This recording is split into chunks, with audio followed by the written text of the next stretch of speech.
The internet can be an amazing thing. It's opened up people to new career paths, friendships, and even romantic partners.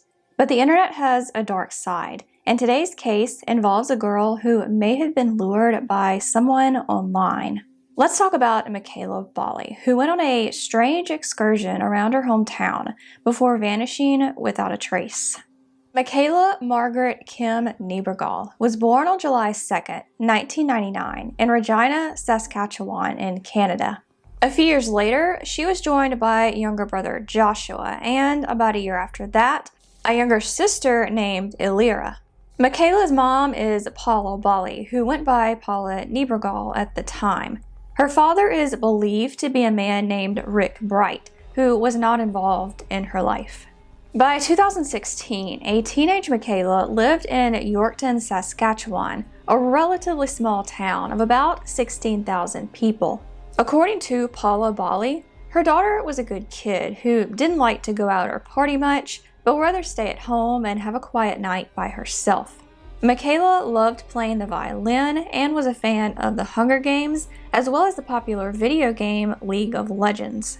Mekayla was portrayed by her loved ones as kind and caring, one day desiring a career working with children or animals. Not long before she went missing, she got an accordion and learned to play Happy Birthday on it, which she played for her aunt on her birthday. Like a lot of teenagers in the 2010s, Mekayla also liked talking to people she met online and had become friends with some of these people. She had friends at school too, of course, but they only vaguely knew about her internet activity. In 2015, Mekayla and her mom legally changed their last name to Bali. I could never find an exact reasoning for this change. Just after school got out on April 11th, 2016, 16-year-old Mekayla texted her friend Oksana and asked for a ride to the bank. I assume she said no because Mekayla then called her bank and ended up transferring money. The next morning, April 12th, Mekayla texted Oksana once again and asked her for a ride to the bank. Once again, Oksana said no, saying the banks weren't even open at that point. Mekayla's grandmother, Margaret Niebergall, drove her to school that morning like she always did. Mekayla arrived at school between 8:10 and 8:20, but she wouldn't stay for long. Between 8:25 and 8:30, Mekayla left the school. A few minutes later, she entered a pawn shop where she tried to pawn 2 rings, but was unsuccessful. A few minutes after this, she was seen outside a bank, waiting for it to open. She was talking on her phone during this time, but her phone records would later show that no calls were made. It's believed she made these calls using an app. Once inside the bank, she withdrew $55. Between 9 and 9:15 a.m., Mekayla arrived at a Tim Hortons/Wendy's combination, where she bought a coffee and spent most of her time there on her phone. She left around 9:30, still on her phone, and returned about 20 minutes later. During this second Tim Hortons trip, Mekayla approached a woman she didn't know and asked her for help booking a hotel room. This woman wasn't sure if Mekayla needed money or if she just needed someone old enough to book the room for her, but she said no.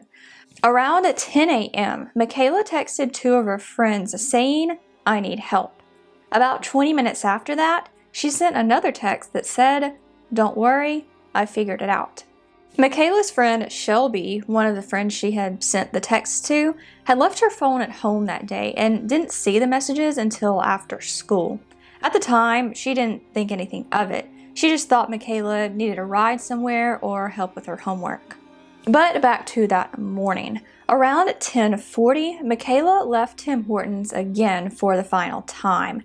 At about 11:55, she got back to her school, where she told 2 of her classmates she was going on vacation to Regina. She was also carrying 2 phones at this time. Mekayla only stayed at the school for about 5 minutes. Her friends expected to see her at lunch like they usually did, but she wasn't there. Between 12:15 and 1 p.m., Mekayla was at the Trail Stop restaurant eating lunch. Then she went to the STC bus depot, which was in the same building. She asked a worker when the next bus to Regina was leaving, but when she was told it wouldn't leave until 5 p.m., she decided not to buy a ticket. There are no records of her buying a bus ticket or getting on a bus that day. She left the depot around 1:45 p.m. and hasn't been seen since. When Margaret Niebergall went to pick up her granddaughter after school, she wasn't there. She went inside the school to see what was going on and learned from some of the teachers and Mekayla's classmates that she hadn't been to school that day. Margaret Niebergall then drove to talk to her daughter, Mekayla Bali, who is at her job at the Ministry of Social Services. Paula's mother never visited her at work, and when Paula learned Mekayla had skipped school, something that she rarely did, according to Paula, she knew something was wrong. She tried texting Mekayla, but there was no response. Then the two women went to the music class Mekayla was supposed to attend after school, but she wasn't there either. Later that evening, Mekayla was reported missing. Early the next morning, her phone was seemingly turned off. At first, police believed Mekayla might still be in Saskatchewan, possibly somehow having made it to Regina after all. They thought she also might have gone to Saskatoon, about 330 kilometers or 250 miles northwest of Yorkton. She didn't have a passport, and investigators didn't think she would have left the country. 5 days after she went missing, police contacted Rick Bright, Mekayla's presumed biological father. He started looking for her on his own and said he wanted his daughter to know that he was sorry for all the lost time. By July, the search for Mekayla had been expanded to Alberta and Manitoba. It was also around this time that Mekayla's friend Shelby noticed a Snapchat message she sent Mekayla on the day she went missing had finally been opened. She got a little bit hopeful, but by this time, Mekayla's passwords had all been handed over to the police, so it's possible that it was one of them. Shelby would send another Snapchat message to Mekayla on their high school graduation day, but that one was never opened.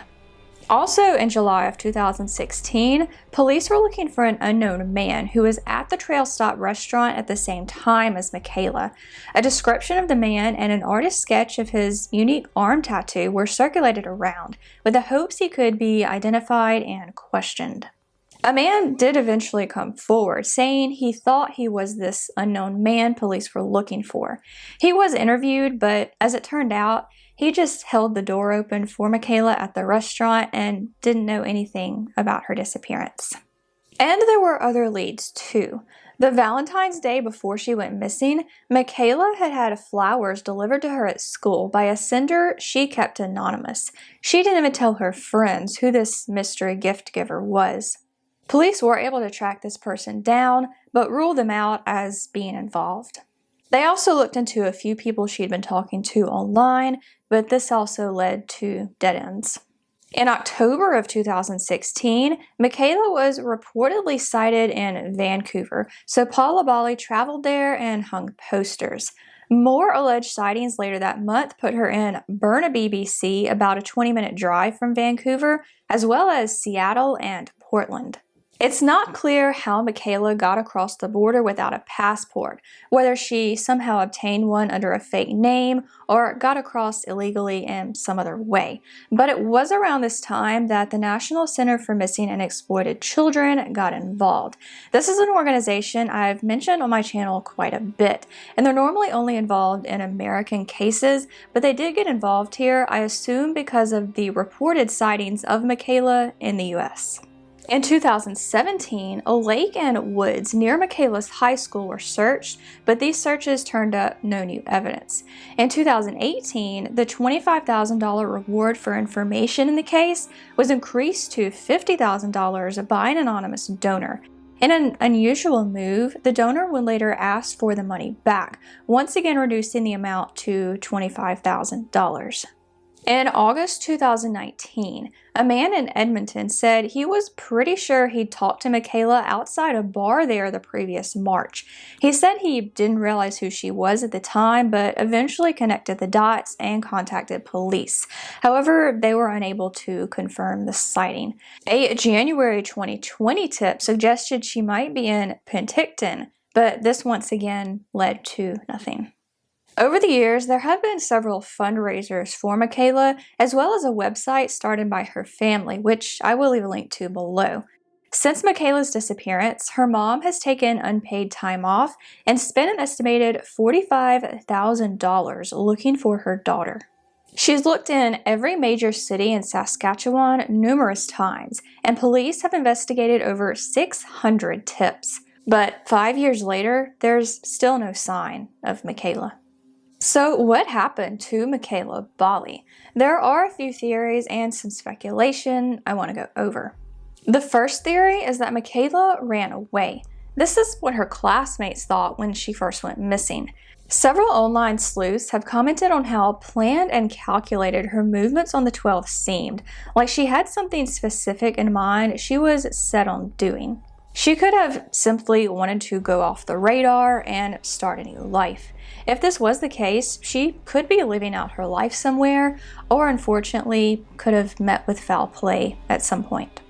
There has also been related speculation to this on Mekayla's subreddit. Most of these details come from people who claim to be former classmates of Mekayla's, as well as some who say they found these details on social media. According to these people, Mekayla wasn't exactly who she was portrayed to be in the media, that she was a lot more depressed than she seemed, skipped school a lot, and did drugs. Others claim her mom was a religious zealot who wouldn't let her dad be in her life because he refused to go to church. A lot of these people have speculated that Mekayla ran away to get away from her less than ideal home life. Again, I want to emphasize, these are all claims made on social media and I can't verify them. As with all of my videos, it's never my intent to accuse anyone of anything. I wanted to share these details with my audience so you could get as full of a picture as possible of what's going on here. And Mekayla Bali doesn't believe her daughter ran away. According to her, there was nothing missing from the house that Mekayla would have taken if she was leaving, including an emergency cash fund. Mekayla also had a violin recital coming up that she presumably wouldn't want to miss. The next theory is that Mekayla was a victim of human trafficking. She could have been lured by someone with some sort of promise, only to later be sold. Several online speculators have suggested she might have been promised a job, possibly something like a modeling job. The last theory is that Mekayla was lured by someone else she met online, possibly a predator. One web sleuth user said her case seemed like a pretty typical grooming situation. Mekayla could have arranged to meet up with this mystery person somewhere, possibly in Regina, where she seemed to be headed. But once they met in person, she would have realized this person wasn't who they said they were. From here, she could have been kidnapped and is still being held somewhere, or she could have been killed and her body hasn't been found yet. Mekayla Bali was 16 years old when she was last seen in Yorkton, Saskatchewan on April 12, 2016. Mekayla is a white female, 5 feet 2 inches tall and 114 pounds at the time of her disappearance, with blonde hair and blue eyes. She is known to frequently change her appearance, at least with regards to her hair, dyeing it and trying out different hairstyles. She was last seen wearing teal glasses, a maroon or plum jacket, a teal scarf, dark blue skinny jeans with a sparkle or white design on the back pockets, and brown ankle boots. Despite normally carrying a purse to school, she was last seen carrying a dark plaid backpack. Mekayla has a scar on her left hand, 2 on her forehead, and several on one of her upper thighs. She has a birthmark on the right side of her jaw and a mole on the right side of her chin. She might go by the last name Niebergall and would be 22 years old if alive today. If you have any information about the disappearance of Mekayla Bali, you can contact the Yorkton Municipal RCMP at 306-786-2400. You can also contact the National Center for Missing and Exploited Children at 1-800-THE-LOST. You can also submit a tip to Saskatchewan Crime Stoppers via their website, which, along with all the other contact information, can be found in the description. This case reminds me a little bit of the murder of Casey Woody, who was lured and killed by a predator she met online. I just hope that isn't the case for Mekayla. Thank you so much for watching, and I will see you next time.